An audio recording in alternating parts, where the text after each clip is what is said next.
ఓం నమ శివాయ. ఓం నమ శివాయ. ఓం నమ శివాయ. ఓం నమ శివాయ. కార్తీక పురాణము 5వ అధ్యాయము. ఈ అధ్యాయంలో వనభోజన మహిమ గురించి తెలుసుకుందాము.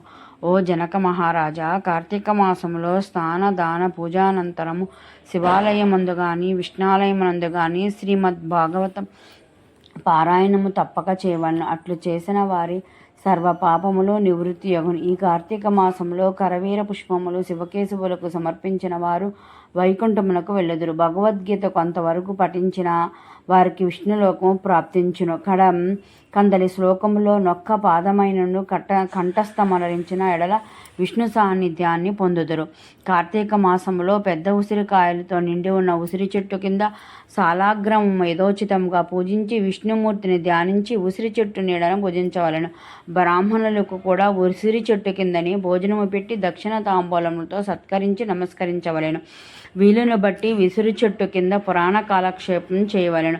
ఈ విధంగా చేసిన బ్రాహ్మణ పుత్రునకు నీచ జన్మము పోయి నిజరూపము కలిగినని వశిష్ఠుల వారు చెప్పిరి. అది విని జనకరాజా, మునివర్య, ఆ బ్రాహ్మణ యువకునకు నీచ జన్మం ఎలా కలిగెను, దానికి గల కారణమేమి అని ప్రశ్నించగా వశిష్ఠుల వారు ఈ క్రింద విధంగా చెప్పనారంభించిరి. కిరాతక మూషికములను మోక్షము నొందుట. రాజా, కావేరీ తీరం మందొక చిన్న గ్రామమున దేవశర్మ అను బ్రాహ్మణుడు గలడు. అతనికొక పుత్రుడు గలడు. వాని పేరు శివశర్మ.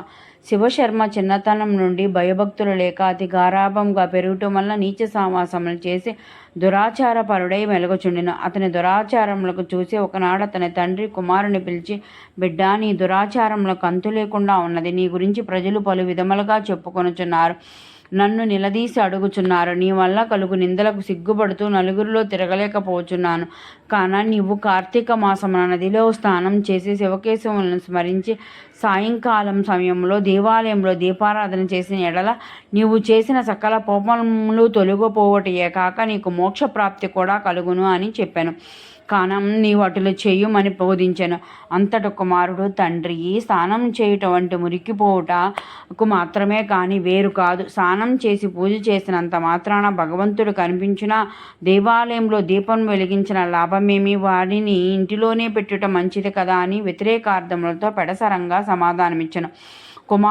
కుమారుని యొక్క సమాధానం విని తండ్రి, ఓరి నీచుడా, కార్తీక మాస ఫలమునంత చులకనగా చూస్తున్నావు. కాన నీవు అడవిలో రావి చెట్టు తొర్ర యందు ఎలుక